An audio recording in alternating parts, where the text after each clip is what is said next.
Nengege kondo mina ya suwe muna ichivi mi tondo mewe. Nengege we do akwe. Bojo aso eton le do alo ke ka nyua. Ni e ka kuno nue lo. Ena mo ale gege de me. Suzanne Amoussou, une apprentie couturière du centre Emmaüs Association des femmes amies, première de la commune de Zé à l'issue du certificat de qualification au métier. Quelques années plus tôt, la lauréate a été un enfant placé, communément appelé Vidomégon. Issue d'une couche vulnérable de la commune de Zé, Suzanne Amoussou fait partie de cette quarantaine de jeunes filles et garçons bénéficiaires des programmes de formation du centre Emmaüs AFA, une association caritative qui forme les enfants démunis à la vie à travers l'alphabétisation, la couture et la coiffure. Centre Ewafi Dion, oui, Oropodiwe. Et donc on est là le fi. Maintenant Djerundo viro me gonledi. Boron Djerundo vie ma do medi ale. Mais yime bon e mi pon to ho me on. Alogo debudo apaton ko ya bo. E ka ngbeto bo ga do adu mi won. Mi no don wa centre. Penado wa sode. Ra pon sode bo so e jawe ni on. E na yime bo na ngbeto bo na du de jiro sode jawe uto. No vi mon ko ton le wa fi yo.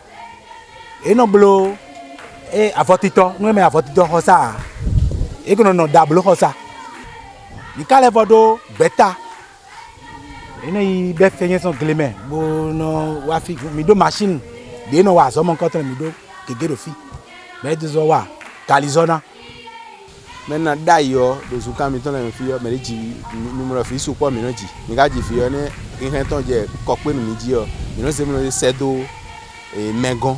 Ouais, non, mais dans le centre, il va récupérer les filets. Il va filer à football. Il va prendre bon, mais il doit être mon coin. Bon, il a prendre un diplôme, il diplôme. Besoin de dire, il faut que bon, mon béton, c'est nous. Bon, béton, c'est une fou. On centre de Wafi, il va prendre Suzanne Amoussou devient alors l'apprenante modèle pour la commune de Zé. Son secret, la ponctualité, le respect des recommandations de son patron. Malgré les 5 km de marche qui séparent le centre de formation de son domicile, elle a été assidue pendant les 5 années d'apprentissage. Ni première vienne ba nous avons une décalée. Nous avons jomre nous hasard. Basi to fi oton oblo fi de bo sime. Mais si ton bon vous. Bon wala ton bon on wala ton de fille mongoton et dans dalo fi mongoton parce que diplôme donc et na zeta gabo mais po budole na mo lo fi ponde wo fi lo bo de ka bloco wo premier de ka ze bon so bon nyesu yele suna do emi de suna te ko na gba premier o ko ton be na blo mongoton no emi de na motiver Suzanne yo e me de bo e ko bo si me bo tun bo do no egbe mi ton mi na mo no tubra tout le temps les blocs examen yo me content et fini mi temps et c'est mis sur le temps d'arrêt mais quand dans nous parce que wa kay yo ndio et tout ça parce que pour nous a so ko de jour so autour nous hemi wa mi atu force atu jawe on ka so ko de jour bo kan to do ho wa no pon fun kan to yo to azo wa o kan do ho bo ba si gan o kan te trophy yo nous do ano blon level do sisi ni o me ne o no ya do mo jema so ton hu me ro pon fun kan carton o vai vilain le monta on e wa ndo alogo do vilain o keke to timbo no ya fi o ilo hen duwa bo de le no de bo ni ngbo dala ko me mo na ko iro ni duna no ne mi ga ma alogo pe de ko tene le o ina yin bo aso na le bo no vile bo baso e wa mi dio mi na mo tana o mi do la do fi vile na no to fi o me na blu ene o me ton so fi ko le o so na jeta gba na no ro aliso ibinu ai lundi e wa fi o ina mo no vendredi jama mi na no I me mi to le go ene wa so e ti mo ni mo no aso na le bo nu ita ohun de Apprenante modèle, le mérite de Suzanne est reconnu par le bureau communal des artisans de Zé par la voix de son président.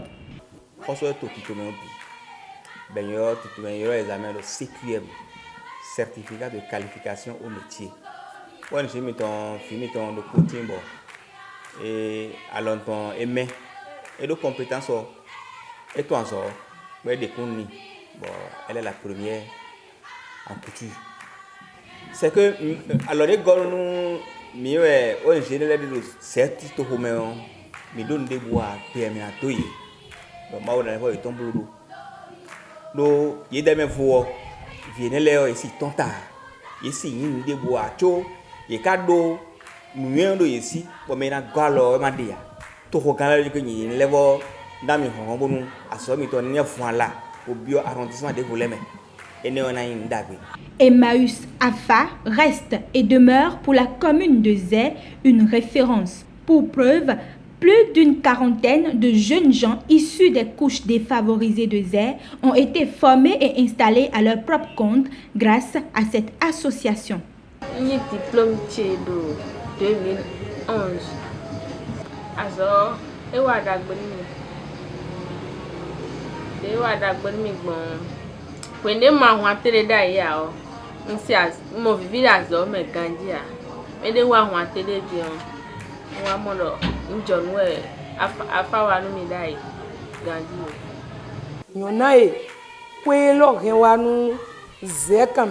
précisément arrondissement d'Odjibata, Monsieur Kudo, do vi ezevi so itoji soava bo mi bozewa ben no fi bo plan so bo diplôme ezevi boze nasu bo mi desin ya so kwe bozewa ben no fi bo plan so bo diplôme egbe di on yo no modo a azopin plan ni John Wayne bo ilo do apprenti di bo apprenti eton le freeway boro yiwe ko ko yoro yiwe gan yo be kwande ndo bana yin sedo zeto particulièrement doji batato e wa ndo yeni ma décourager o ko yo ni level je yiji de no yibon dayo bonu yeni lebe vie eton le bi ko be wa no mi na level renu de mi no re bon dayo bon iran no fi bo yi free mi na mo examen de blo wa idion centre lo we de premier ton cho association de zé quand même bon mais centre lo me we mo premier me dit le zé quand même bio centre lo we mo dion mi level no bibio we alors do me tole ni level wa do nu mi ko projet de mi blo be da yi do e ro yin si die yo ko e lo na koro atelier ni onjia mi na go gba atelier gona mi ko plan bi be da yi dion mi ndi azawato ko da yo azawato enewe mi no do wewe mi do din mi na lo do iwa we azawato na ja azawato ji apprenti na level jeji bonu na level je yiji de bon ba atelier de mi ko plan ton da ile o mi na level bigba mi ma lo nu ko ye lo ja igbere o mi zega mi lo kana zega mi but Jésus na zega mi. Emmaüs, association des femmes amies à travers ce centre de Zé, œuvre pour le mieux-être des couches défavorisées depuis plus de 2 décennies. Elle forme à la vie à travers des activités génératrices de revenus et l'alphabétisation pour redonner la joie et le sourire aux enfants victimes du phénomène Vidomengon et du mariage forcé. Un appel aux personnes de bonne volonté et à l'État central à travers le ministère de la Famille et des Affaires sociales et les partenaires au développement portera sûrement un coup de pouce aux activités d'Emmaüs Afa pour plus de vies épanouies. Action!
Mina